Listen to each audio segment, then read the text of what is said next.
In this episode, we will talk about why do so many expats stay single in the Philippines.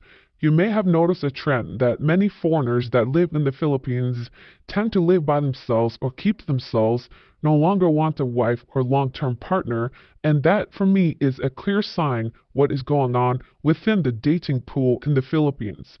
Many times these men come from their home countries from broken relationships and do not want to go through the same ordeal again.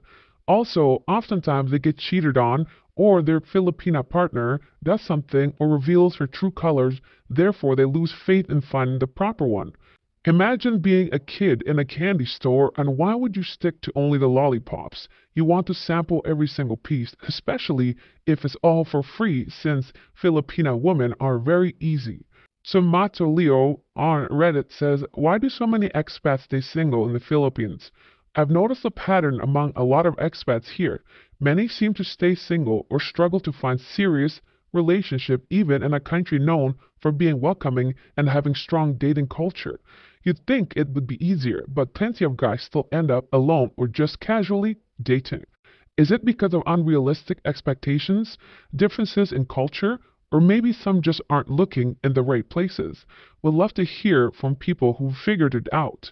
Whether you're an expat in a great relationship, someone who struggled to find the right partner, or even a local woman with insight, what actually works for finding real, meaningful connections here? Secret Reception says many expats went through nasty divorces and prefer to enjoy being single for the first time in decades. That is also a good point. Many men that come here have been through decades of being with someone. Now they want to find their inner peace, at least find a rhythm in their daily life before settling with another female. As we all know, it could be complicated. Japanese Study Break says, for me personally, I just get bar girls and keep everyone as friends. I can't stand it when I'm in a relationship and my girlfriend at the time is complaining about her problems involving money because I'm a softie and I want to help her because I like her, and I do say no, but they can see I want to break, so they keep asking till I have to cut them off and block them on all social media, and it seems no matter what Pinay I date, they always complain about money problems. Second is personality. I know not all Filipinas are the same, but most are very outgoing and try to turn everything into a joke, which I hate. Call me autistic if you want. I don't like it. I dated a woman who wore a ring on her left hand and I asked her if she was married. She laughed and said I was funny without answering the question, so I broke up with her immediately. I also get asked pay for stupid things on dates, like it's normal to pay for dinner and a movie, but on a date, once I'm a foreigner, most of the girls ask me to buy them bags or go on island hopping. And it's just like, come on man, we just met. I want to talk first. I have dated Filipinas who don't do any of these things at all and we get along, but those are the extremely educated and financially stable Filipinas. But the two I dated didn't last, not because of anything me or them, but did just because of timing or work. It's 100% possible to find love of your life, but you have to dig through so many gold diggers and it's just not worth it for me. So I prefer to just be friends with bar girls who are straight up about what they want. It's just emotionally easier for me. I don't have to worry if someone is using me for money or not, and I don't have to dig through a trash to find a diamond. Plus, I can always just adopt if I want kids since I make stable income. These are the perfect targets for Filipinas. Men who are soft, men who are emotionally unstable, or simply a soft person when it comes to feelings. People like him will give out money easily. Just based on reading his story, I can tell that he's given women lots of money and had his heart broken. He may have been embarrassed to share those stories. Regardless, these are the type of men that come to the Philippines thinking that life is going to be paradise. If you have money and are financially stable and are paying for it, why are you in the Philippines? Why not go somewhere with much better lifestyle? That way you can live a much better life if you're paying for it anyways. If cost is an issue, then clearly you're not a well-made man, as you say. Also, there are cheaper but better countries than the Philippines, i.e. Thailand. Even Malaysia at this point if you're going to pay. And, of course, Vietnam. Cambodia. Maybe infrastructure may not be there, but it's definitely rising. Think of all these things. Why does any man come to the Philippines? It's because of the easy, seemingly cheap women. However, most men get taken advantage of, and it is no longer cheap, as they will find out the hard way once they start dating several different women in this country.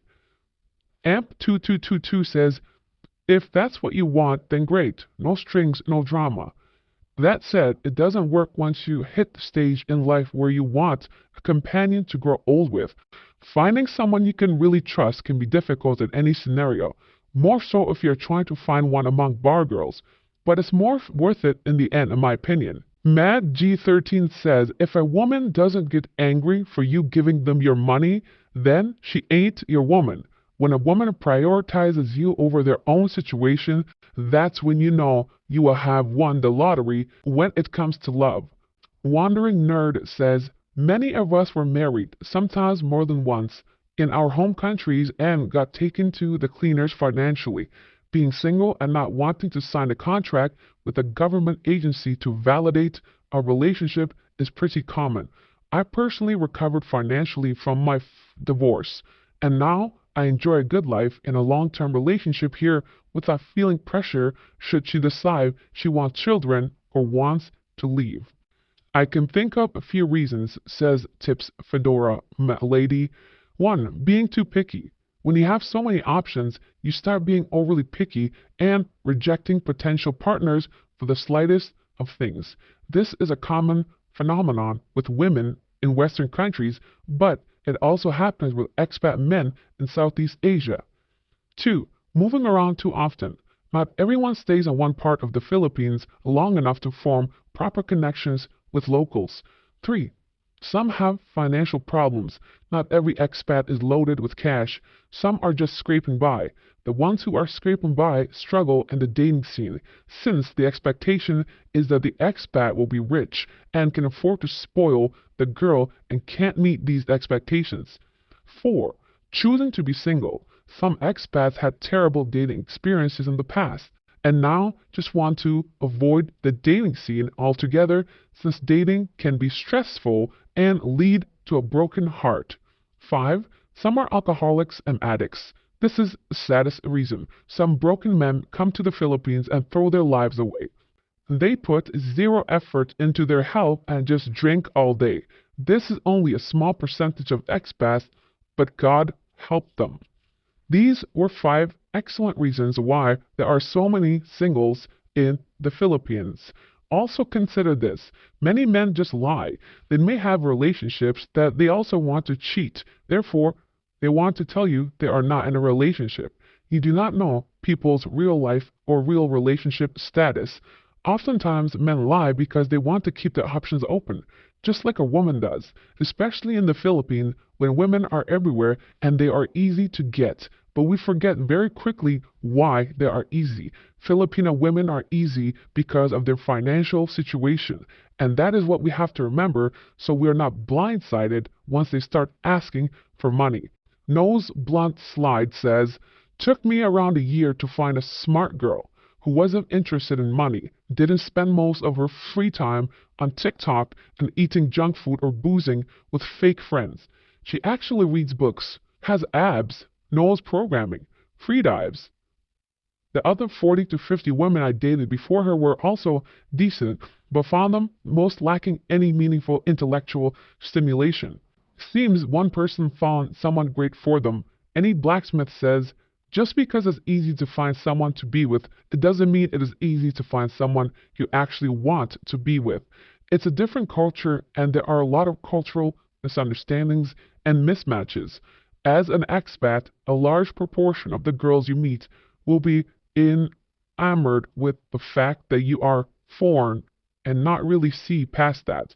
If you have your head screwed on, you can see how fake and hollow that is and will not take the relationship any further, probably after enjoying the free, being thrown at you.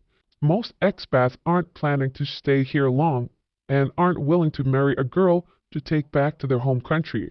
Most expats are either younger dudes who like to travel and explore, which isn't really going to be possible with a Filipina girlfriend, or older dudes who have been burnt by women in the West, so they are very averse to getting in another serious relationship or marriage. Many people have made many good points. One more thing to note is that many expats don't want to stay here long term. That is why they don't commit, as mentioned by this individual in the comment, which I heavily agree with. Why do you think so many expats are becoming single lately in the Philippines? Or do you think that's just a myth? Do you think many of them are in long term, loving relationships? Now, catfish of the day. How do you go from this to this? The best comment from yesterday's video is from MSR4455. $5 donation. Thanks, friend. Donate to the channel. Give me money. Click thumbs up. Click like. Click share. Spread the truth, facts about this country. Best comment from this video is from Alexandra Henry. 7 years down the drain. Yes, this comment was about the man who spent 7 years talking to someone online before thinking of meeting them in real life. Can you imagine having a pen pal for 7 years? One comical comment I read before reading the worst comment, if any, is from Slydog. There is Captain Savaho, and then there is this guy. 7 years? That's General Savaho. And the worst comment is from Mark Everson. Who is qualified to judge someone else's online or friendship or relationship or correspondence? Obviously, if someone lives alone and they make friends even if he decides to help her, after all, she's from a poor country. And some of us enjoy helping others, even though we don't get anything back. Have you ever heard of just charity or love concern and love loyalty for others? Even the Bible talks about this man is a complete moron, a complete simp. He is the reason why the Philippines is the way it is. It is men like him who continue to support this nonsense, give money to people that don't deserve it. I never claimed you should not help people, but believe me, you are not helping them. They are not as poor as they tell you, and they are not your friends. They're simply draining you from your money. That is the problem, the deceit, not the fact that you're helping someone else. Thanks for watching. God bless.